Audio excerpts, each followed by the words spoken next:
கர்த்தருக்குள் பிரியமான தெய்வனுடைய பிள்ளைகளை, ஆண்டவரும் உலக ரட்சகருமாகிய இயேசுவின் நாமத்தினாலே இருதயத்தின் ஆழத்திலிருந்து உங்களுக்கு நல்வாழ்த்துக்கள். ஆண்டவருடைய கிருபை மாறாதது. யோவேல் தீர்க்கதரிசன புஸ்தகம் 2ஆம் அதிகாரம் 21வது வசனத்தை வாசித்து நாம் ஜெபிப்போமா? தேசமே பயப்படாதே, மகிழ்ந்து களித்தூறு, கர்த்தர் பெரிய காரியங்களை செய்வார். ஆம், என் அன்பு தெய்வனுடைய பிள்ளைகளை, ஆண்டவர் தம்முடைய ஜனங்களை இந்த இடத்துல உற்சாகப்படுத்துகிறார். நல்ல செய்தியை கர்த்தர் கொண்டு வருகிறார். இந்த கடைசி நாட்கள்ல நம்ம வாழ்ந்து கொண்டிருக்கிறோம். எங்க பார்த்தாலும் துர்ச்செய்தி, எந்த இடத்துல பார்த்தாலும் துர்ச்செய்தி தான் பரவுகிறது. நல்ல செய்தி பரவுகிற ஒரு இடம் என்றால் அது ஆண்டவருடைய இடம் மட்டும்தான். இந்த இடத்துல இதே யோவேல் 2ஆம் அதிகாரம் 18வது வசனத்தை வாசிக்கிற பொழுது ஆண்டவருடைய வார்த்தை சொல்லுகிறது, அப்பொழுது கர்த்தர் தமது தேசத்திற்காக வைராக்கியம் கொண்டு தமது ஜனத்தை கடாட்சிப்பார். தேவனுடைய பிள்ளைகளை ஆண்டவர் தம்முடைய ஜனங்கள் மேல் மனதுருகி அவர்களை உற்சாகப்படுத்துகிறார். தேசமே பயப்படாதே, மகிழ்ந்து களித்தூறு, கர்த்தர் பெரிய காரியங்களை செய்வார் என்று சொல்லி இந்த கர்த்தருடைய வார்த்தை கேட்டுக் கொண்டிருக்கிறேன். அன்பு தேவனுடைய பிள்ளைகளை, பயத்தோடும் திகிலோடும் வியாகுலத்தோடும் இருக்கிறீர்களா? துர்ச்செய்தி உங்கள் காதுகளில் நீங்கள் கேட்டது நிமித்தம், துர்ச்செய்தி உங்களுக்கு வந்தது நிமித்தம் பயத்தோடும் வியாகுலத்தோடு நீங்கள் இருக்கிறீர்களா? ஆண்டவருடைய நாமத்தினாலே அவைகளை நிர்மூலமாக்குங்கள், அப்புறப்படுத்துங்கள். கர்த்தருடைய செய்தியை வாக்குதத்தமாக எடுத்துக் கொள்ளுங்கள். கர்த்தருடைய வாக்குதத்தங்களை நற்செய்தியாக விசுவாசியுங்கள். உங்கள் வாழ்க்கையில நிறைவேற போகிற தீர்க்க தரிசனமாக எடுத்துக் கொள்ளுங்கள்.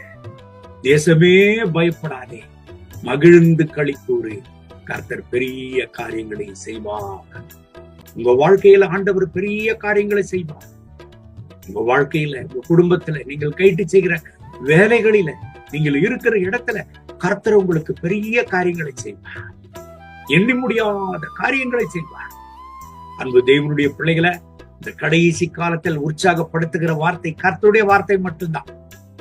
பலப்படுத்துகிற வார்த்தை, கர்த்தருடைய வருகைக்காக ஆயத்தப்படுத்துகிற வார்த்தை, தேவனுக்காக கர்த்தருடைய ஜனங்களை ஆயத்தப்படுத்துகிற வார்த்தை கர்த்தருடைய வார்த்தைகள் மட்டும்தான். ஆண்டவருடைய வார்த்தைகளை விசுவாசிங்க, ஆண்டவருடைய வார்த்தைகளை நம்புங்க, வேத வசனத்தை நம்புங்க. நீங்க சொல்லலாம், நான் நினைக்கிறது ஒண்ணுமே நடக்க மாட்டேங்குது. அப்பேற்பட்ட ஒரு சூழ்நிலையில் நீங்கள் இருப்பீர்களே, ஆனால் கவலைப்படாதீங்க.